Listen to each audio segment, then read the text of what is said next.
strongest. As an overall, because you can't just have like good skills on the controller. You also have to be able to regulate your energy. All of this that I've already said, but definitely there's a lot in play here because not only it's the first super major in Latin America and of course Mexico of this magnitude, but it's also a lot of pressure because we really want. I know that every Mexican competitor over there is trying to defend their turf. They're trying to defend our soil. It's been taken for too long, so it's time that we defend it now. So it's it's a very motivating skill, I guess, a very motivating objective that a lot of these competitors have into prevailing. We will have Mkleo himself coming up in the stream. We've seen him. He took doubles yesterday with his good friend, Big Boss, of definite main stage of the Mexican scene. And I'm still unsure. Cameraman, please show me who his opponent will be. You know him, right? He looks very familiar to me. I think I saw him on Twitter earlier, but I'm on Br1. Oh, is that Br1? Br1. El Bruno? Yep. There you go. He has a Pikachu, right? Also from Guadalajara, I believe. No. Oh, this is a snake. Is this a snake? This is a snake. Absolutely. Okay. There you go. A little confusion there. There's a lot of Br1s around the world, apparently, it seems. I've heard of the one here in Mexico, but yeah, this is an interesting match. I mean, we have Mkleo, a player that needs absolutely no introduction, the best player in the world at the moment. And I've been talking to a lot of people during this weekend, and we mentioned, like, maybe there's a case to mention that maybe he's got some pressure on his shoulders, being the first Smash Factor in a while. We know what happened last time on Smash Factor where Mars took the win in our home turf, so he's definitely looking for his redemption, trying to get the win on the home tournament, on the biggest tournament in Mexico. Right. But before he even gets there, there's still some road ahead of him. So he's basically against Bruno, as we mentioned, who's an incredibly strong opponent. We've seen him in tournaments like in the Smash World Tour. So it's going to be a very, very good match. Yeah, definitely. Mkleo has this. I wouldn't go as far as saying pressure, because Mkleo he's used to it. No, yeah. What I'm trying to say is that I don't think he feels pressured because his demeanor usually exudes, calmness and calm and collected mentality. However, in this case, I'd rather think that he's feeling some sort of responsibility. He has to defend. Whether if all fails, that we can always count on Mkleo to bring this back and keep the trophy at home. Absolutely. So yeah, we have Bruno from Ecuador coming all the way from. Oh yeah, there's a lot of people actually coming from outside of Mexico. I think most casters have already mentioned this, but we got people from South America, from Central America, from the US, of course, from Europe even. So it's a very fun tournament for people to come over to, especially after just a big break that we took for the last couple of years.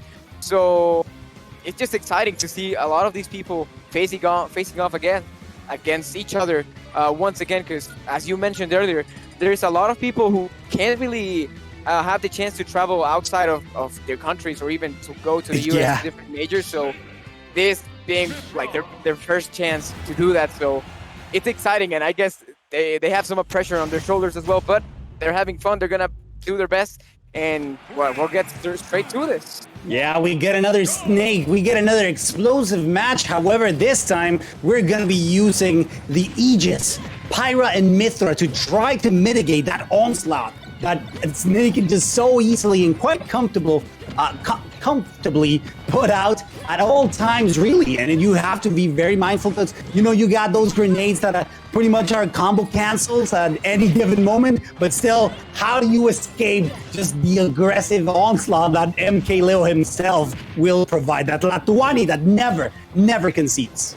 Yeah, just in case you guys had any, you guys wanted to see more Snake gameplay, well, you got it after the last set.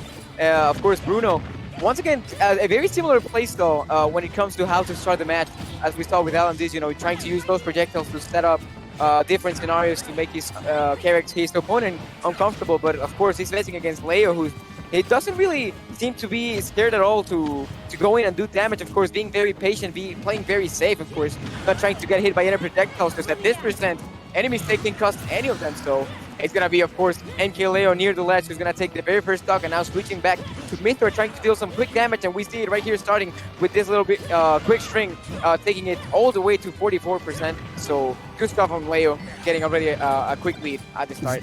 Yeah, not too far back. He really needs to find a tilt, something that allows Br1 to just take the stock as quickly as possible before Mkleo gets to add more of that pressure that he, just by being there, just by standing there, looking at you menacingly, is able to exert on your body and your psyche. However, Br1 is really struggling to get in, gets finally the up air after a short hop, a very short hop actually, gets the stock not too far away from coming back. Maybe a couple explosions to try to bring it back from a safe distance. That would be my best bet. However, Br1 knows that he cannot run away from Mkleo himself for too long.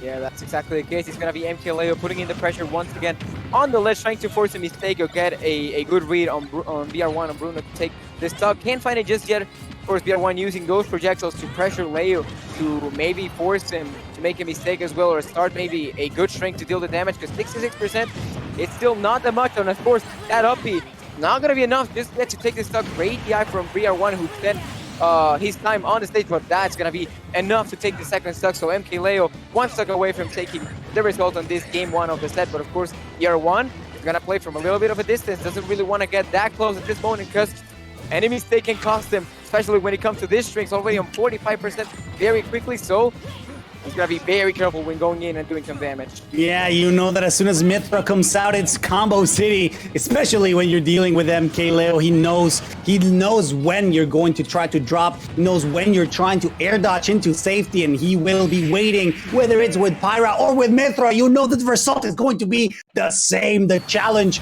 is always going to put you in a very difficult situation. Mkleo taking game number one. Br1 looking a little lost, I'm going to be honest with you, Checo. Maybe he couldn't find his grip. He couldn't find a solid footing for him to either play at a distance or play aggressively. And that's exactly why Leo was able to just go in, sneak in, and just deal as much damage as possible to secure game number one. Yeah, Mkleo did a great job, honestly, on this match. You know, he's doing a great work when it comes to movement. So that's why we saw Br1 not really finding that many chances to go in and do the damage, especially when it comes to the projectiles, because Mkleo was doing a great job at moving around those, and even around those spaces, just finding a chance to go in and do the damage. Like we see right here, that's dash attack. Unfortunately for Leo, not enough to start a little string, but it's going to be now Bruno trying to get something started. But of course, Leo very quick to react with that nair, getting him out of a difficult situation. Now in Battlefield, the triplats are definitely going to help Br1 to feel a little bit more comfortable. At least he's going to be able to put those C4s to a more leisurely way, you know, be a little bit more tactical about it. However, the scary part about it is that the Aegis, specifically Pyra, will be able to shark, and not only from below but also from above. That's extremely scary, because as soon as she swings that blade, she will hit you. No matter if you're hiding under a platform or just above it, you are always in danger whenever you're facing against this opponent and of course this competitor. There we go, finding that nice string to confirm with the down tilt to the up air to take the first stock off of Br1. 69% on his side, but it's gonna get even more damage right here thanks to that projectiles. But once again, finding that little chance to go in and do damage, finds a little bit of a string. But of course, Bruno also finds a way out using those aerials. Of course, both of these players being very careful, you know, being very patient. They don't want to be the ones that make the mistake that causes them to take damage, or at least in the case of Leo, to lose the first stock right here. Patience from Bruno, trying to react to whatever Mkleo is going to do after that throw. Doesn't find something just yet, but the pressure keeps coming. That backer is going to stop Mkleo's attack right there on Bruno, but 145% off stage.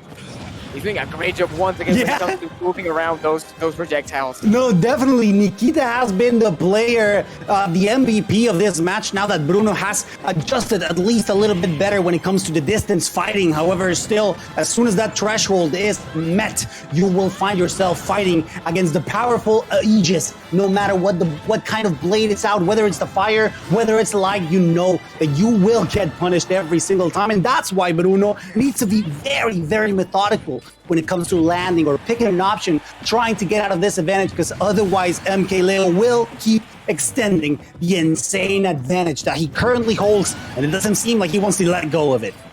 Gonna be Bruno finally finding that up tilt on the platform to take the first stock off of Mkleo. But if he's thinking about a comeback in this game too, he's got a lot of work ahead of him, because Mkleo is doing an amazing job so far, being very patient, not trying to overextend his attack right there, waiting for Br1 to come back. And now, barely avoiding that backer from Mkleo that would have been disaster for Bruno on this last stock. So he's got to play very safe now, coming here for the follow-up with Mkleo. Can't find something just yet, but 100% already on the side of Bruno.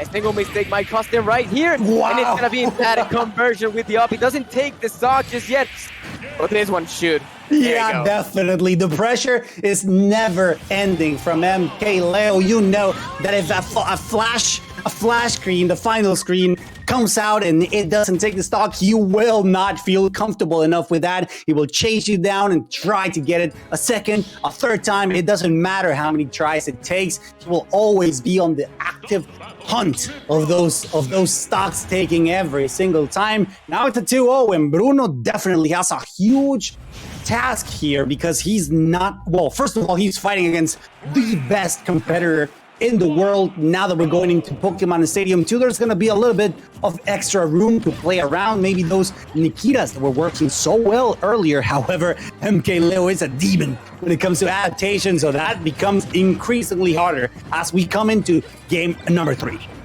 Yeah, one would think, this being game 3, this might be Br1's best chance now that he's seen how to play against Mkleo. But of course, Mkleo's going to adapt himself too. He's going to find here the confirm with the down air to the up smash, and that's going to be the first stock gone in less than 30 seconds. So Mkleo on a mission to have this set finished as fast as possible with a game 3 win. Yeah, it will be super unfortunate to get a 3-stock in this final game, but it's something that could definitely happen, and I'm not trying to discount Bruno. It's just the fact that Mkleo is so good at adapting and recognizing patterns, which is the most scary part. Once he has you downloaded, or at least some of your habits, take for granted that he's gonna be punishing them one time, second time, and every single time you fall a victim of those patterns, he will be there, ready to punish. And Bruno needs to make a difference, take a different approach in this case, because so far we've seen absolute dominance from the player from Mexico. We see Bruno honestly trying to be very patient, trying to react after doing an attack to see how he can punish further. But unfortunately for him, Pyra and Mythra are, especially when it comes to Mythra, is much faster than Snake when it comes to movement. So he barely gets a chance to punish, but of course he keeps the pressure coming just yet. The parry from Br1 doesn't find a follow-up just yet. It's going to get caught up with this jab from Mkleo, who's also already putting in the pressure, trying to find the stock, and it's going to be that up air that takes the stock once again. So a 2-stock lead from Mkleo in game 3, and as you mentioned, a 3-stock is not really out of the question yet. Yeah, and you know, it's unfortunate, but it's what we seen the player from Ecuador has been doing phenomenally, trying to keep face-to-face with Mkleo. The 3-stock is on, which is actually great. It's a great moment for him to try to change something of those C4s, trying to get into place, but simply not connecting. The awareness from Mkleo is just unparalleled. Gets that footstool, doesn't get an extension out of it just yet, but look, it's, oh my god, he could almost gotten the spike. I could savor it, but he was not that close as much as he needed to get the stock, unfortunately for him, because that is going to be it. Mkleo gets a clean 3-0 on his opponent, and very unfortunate for Bruno, but he's still alive and going into the loser side of bracket. Yeah, absolutely. I mean, you mentioned it. Mkleo was playing amazingly. He was feeling himself, and Bruno, He's it might have insane. been too late for him to react or to maybe think of a comeback, because just the way Mkleo was playing, he was not really missing his chances, and we saw it as the result on this game through the 2-stock. It really means that he just understood the assignment. He knew how to fight his opponent, and congratulations to Leo once again getting the 3-0 over Bruno. As you mentioned, Bruno still has quite the way to play if he's thinking about making it not only to top 32 tomorrow, but also to top 8, because of course that is the goal for most players that are coming all the way to Smash Factor 9. So they still have some work ahead, but it's gonna be maybe a little bit of a stressful road, but it's gonna be fun as well.